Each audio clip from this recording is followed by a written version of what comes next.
Hello दोस्तों, तो आप सभी का स्वागत है मेरे चैनल जस्ट फॉर क्लासेस में। और आज हम बात करने वाले हैं एक बहुत ही ज़्यादा इम्पॉर्टेंट विषय पर जो इस वक्त हर जगह चर्चा का विषय बना हुआ है। और साथ ही साथ हर आदमी, जितने भी लड़के हैं, हर मर्द की एक परेशानी बन चुकी है, उनका दुख बन चुका है जब से उनको ये पता चला है कि आज से कुछ सालों बाद वो धरती से विलुप्त हो जाएंगे। तो सारों का रो रो कर बुरा हाल है कि क्या सच में। बहुत सारे लड़कों का मैसेज भी आ चुका है मेरे पास कि मैम प्लीज़ आप ना हमको बताइए, क्या सच में धरती पर से हम लोगों का अस्तित्व खत्म हो जाएगा। अरे नालायकों, पहले तो ये जानो कि तुम तो धरती पर आ चुके हो, तो अब तो तुम्हारा तो जिंदगी पूरा हो गया ना। परेशानी तो उनको होना चाहिए जो आने वाले हैं, अब वो नहीं आ सकते। आप तो आ चुके हो, अब आप कहाँ जाओगे। ठीक है, लेकिन फिर भी इस टॉपिक पर आपको प्रॉपर वीडियो मिलेगा जहां पर हम आपको बताएंगे कि आखिर क्यों कहा जा रहा है कि धरती से पुरुषों का अस्तित्व खत्म हो जाएगा। लेकिन ये समझने से पहले आपको समझना होगा कि धरती पर पुरुष आते कैसे। ठीक है, धरती पर आखिर लड़का और लड़की बना कैसे। तो इन सभी चीज़ों को जानेंगे अपने इस वीडियो में। तो सभी से रिक्वेस्ट है कि प्लीज़ इस वीडियो को ज़्यादा से ज़्यादा दोस्तों के साथ शेयर करिए। और अगर अभी तक मेरे वीडियो को लाइक नहीं किए हो, किसका इंतजार कर रहे हो। हम बोलेंगे तब करोगे, चलो बोल दिए, अब फटाफट लाइक तो कर दो। वीडियो को लाइक करो, दोस्तों के साथ शेयर करो, चैनल पे नए हो तो चैनल को सब्सक्राइब कर दो। और मुझे तो पहचान ही रहे होगे, हमें आपकी अपनी सबसे प्यारी, सबसे अच्छी निधि मैम। और आज आपको बताने वाले हैं कि धरती से पुरुष क्यों गायब हो जाएंगे। क्यों कहा जा रहा है कि धरती पर एक समय ऐसा आएगा जब सिर्फ महिलाएं होंगी, पुरुष नहीं होंगे। तो आइए जानते हैं। तो आपको बता दें, जब एक पुरुष और महिला की बात होती है तो पुरुष का निर्माण, पुरुष के अंदर पाया जाता है 46 क्रोमोसोम और महिला में भी पाया जाता है 46 गुणसूत्र। हमारे शरीर में जितनी भी लक्षण दिखाई दे रहे हैं, जितना भी शारीरिक संरचना दिखाई दे रहा है, वो सब इन गुणसूत्र के वजह से होता है। इन गुणसूत्र का खेल है। ठीक है, ये गुणसूत्र की वजह से ही हमारी 2 आंखें यहाँ पर है। ठीक है, हमारे पास 10 उंगलियां हैं। कभी सोचते हो कि माँ के पेट में जैसे बिल्डिंग घर वर आपके कौन बनाते हैं, मिस्त्री बनाते हैं, वैसे माँ के पेट में वो कौन है जो बच्चे का हाथ पैर नाक कान मुंह ये सब बनाने का काम करता है। तो ये करता है गुणसूत्र। बच्चे के अंदर जो कोशिकाओं के अंदर गुणसूत्र होता है वो बच्चे के शारीरिक संरचना का निर्माण करता है। बिल्कुल सही, एक बच्चे के अंदर 46 गुणसूत्र है। 46 में से 44 गुणसूत्र को समजात गुणसूत्र कहते हैं।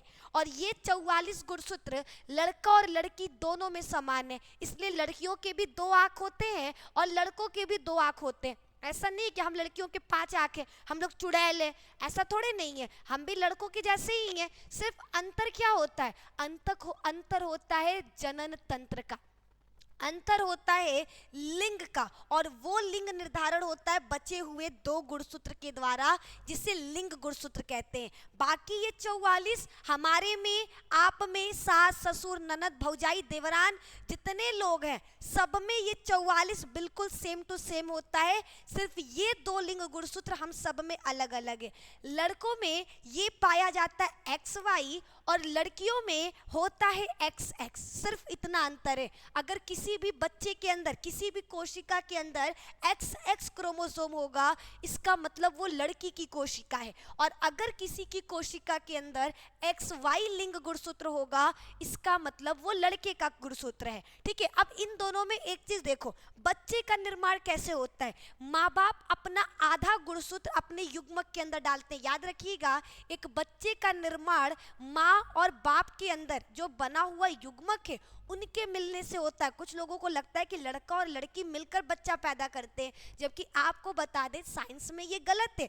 लड़का और लड़की से बच्चा नहीं होता, बल्कि लड़के के अंदर युग्मक और लड़की के अंदर युग्मक के मिलने से बच्चा होता है। इसीलिए ऐसे बहुत सारे दंपत्ति हैं, बहुत सारे ऐसे लड़के लड़कियां कपल हैं जो एक साथ रह रहे लेकिन फिर भी बच्चा नहीं हो रहा। क्यों नहीं हो रहा? क्योंकि उनके अंदर युग्मक नहीं बनता, और जब तक युग्मक नहीं बनेगा तब तक बच्चा नहीं होगा। तो बच्चे के लिए युग्मक जिम्मेदार है, लड़का या लड़की नहीं। लेकिन अभी आते हैं, देखो लड़का के अंदर 46 क्रोमोसोम है और लड़की के अंदर 46 क्रोमोसोम है। 46 में 44 आपके समजात होते हैं और 2 आपका लिंग गुणसूत्र, लड़का में XY और लड़की में 44 समजात और XX लिंग गुणसूत्र होता है। ये एक लड़का और लड़की के अंदर का गुणसूत्र है।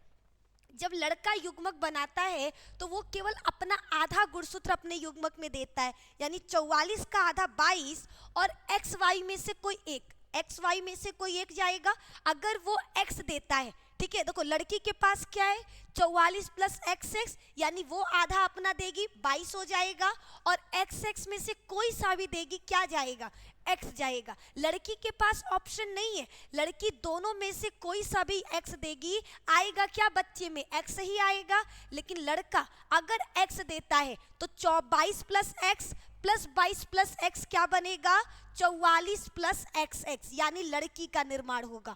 और यदि लड़का अपना Y युग्मक देता है, यानी 22 प्लस Y देता है, तो वो लड़की के 22 प्लस X से मिलकर 44 प्लस XY बनाएगा।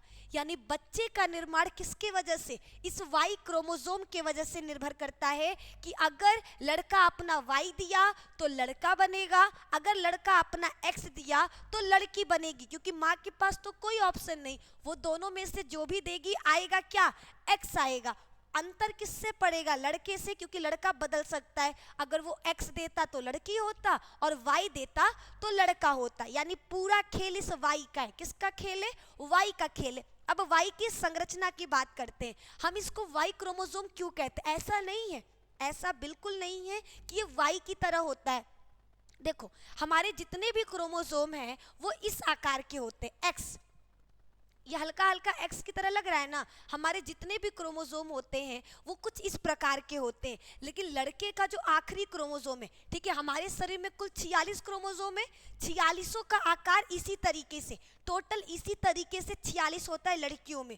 लड़के में 45 तो बिल्कुल ऐसा होता है, लेकिन जो आखिरी वाला है उसमें क्या अंतर होता है कि उसका एक सिरा गायब हो जाता है, यानी वो कुछ इस प्रकार से आपको देखने को मिलेगा। ठीक है, उसका एक सिरा क्या मिलेगा आपको, गायब, इसीलिए ये हल्का Y की तरह लगता है, तो इसको हमने क्या नाम दे दिया, Y नाम दे दिया। ठीक है, ये Y क्रोमोसोम पर इससे पहले हुए सर्वे के अनुसार पता चला कि लगभग 900 जीन थे। कितने जीन, 900 जीन थे। लेकिन फिलहाल में वैज्ञानिकों ने जब Y क्रोमोसोम पर स्टडी किया तो उन्होंने पाया कि ये 900 जीन मात्र 55 जीन पड़ गया। ठीक है, ये Y की वजह से ही लड़कों का निर्माण हो रहा है, इतना तो आपको पता चल गया।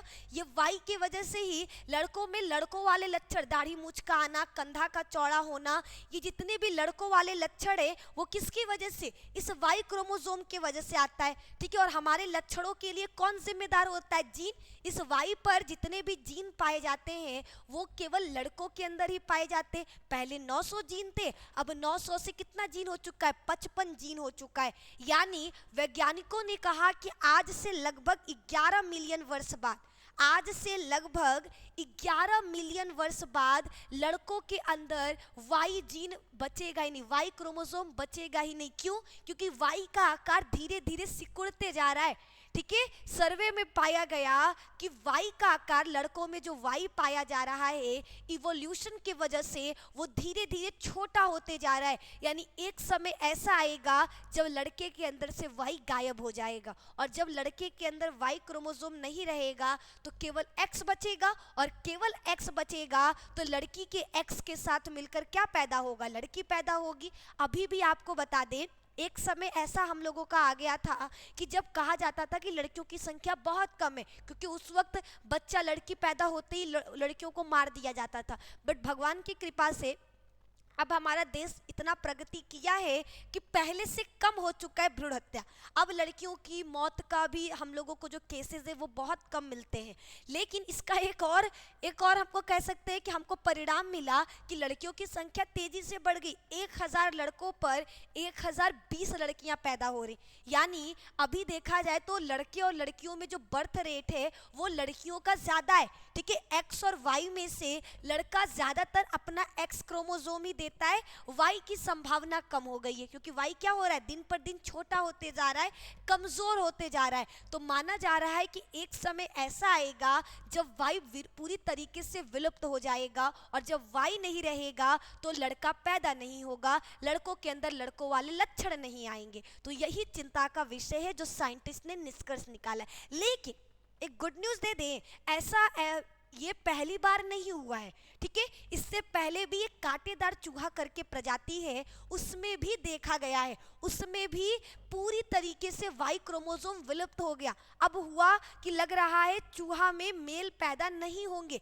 लेकिन आपको बता दें, भगवान कहते हैं ना, वो कहावत है ना कि एक हाथ से दिया जाता है तो एक हाथ से लिया जाता है। सेम वही चीज, हम उनके शरीर से वाई क्रोमोसोम विलुप्त हो गया, उसकी जगह पर एक नया जीन आ गया, एक नया क्रोमोसोम पैदा हो गया जो लड़के का निर्माण करने लगा। इसीलिए कांटेदार जीन जो है, कांटेदार जो चूहे हैं वो विलुप्त नहीं हुए, बल्कि आज भी उनकी पीढ़ी चल रही है। बस उनके अंदर वाई क्रोमोसोम विलुप्त हो गया तो उसकी जगह पर कोई दूसरा जीन जगह ले लिया जो लड़के के निर्माण के लिए जिम्मेदार था। तो सेम उसी तरीके से मनुष्यों में भी होगा। अगर 11 मिलियन वर्ष बाद मेल में से वाई क्रोमोसोम खत्म भी हो गया, उसके बाद भी कोई ना कोई ऐसा जीन उनके शरीर में जरूर उत्पन्न होगा जो लड़कों के उत्पत्ति के लिए जिम्मेदार होगा। तो ये बिल्कुल चिंता का विषय नहीं है, क्योंकि ऐसा पहले हो चुका है हमारे सामने केस। लेकिन आपको क्या लगता है, अगर धरती पर से पुरुष विलुप्त हो गए, जैसे बहुत सारी लड़कियां बड़ी खुश हैं, वाह कितना बढ़िया है, लड़के नहीं रहेंगे तो ये होगा वो, तो ये भी तो सोचो अगर लड़के नहीं रहेंगे तो हम लड़कियां आएंगे कहाँ से। अब ऐसा थोड़े नहीं, छोटे बच्चे तो हम लोग हैं नहीं कि मम्मी पापा स्टोरी सुना देंगे कि एक परी आती है बच्चे को रख कर चली जाती है। क्लास 12th पास कर चुके, अब आपको बहुत अच्छे से पता है कि बेबी कैसे होता है, ठीक है। लेकिन यहाँ पर सवाल ये बनता है कि अगर लड़कों के अंदर से वाई जीन विलुप्त हो गया, लड़के रहेंगे ही नहीं, तो क्या हमारा मनुष्य का जाति चलेगा? आपको क्या लगता है? इसका जवाब हमको कमेंट सेक्शन में ज़रूर बताना। और आई होप आप लोगों के जो मन में इतने सारे सवाल थे कि वाई क्रोमोसोम विलुप्त हो जाएगा तो क्या होगा, क्यों विलुप्त हो रहा है, ये साइंटिस्ट ने ये निष्कर्ष क्यों निकाला, इसका जवाब आपको मिल गया हो। एक बार फिर से अगर वीडियो पसंद आया होगा तो लाइक करिएगा, दोस्तों के साथ शेयर करिएगा, और अगर हमारे चैनल पर नए हैं, पहली बार आए हैं, तो चैनल को सब्सक्राइब करिएगा। धन्यवाद।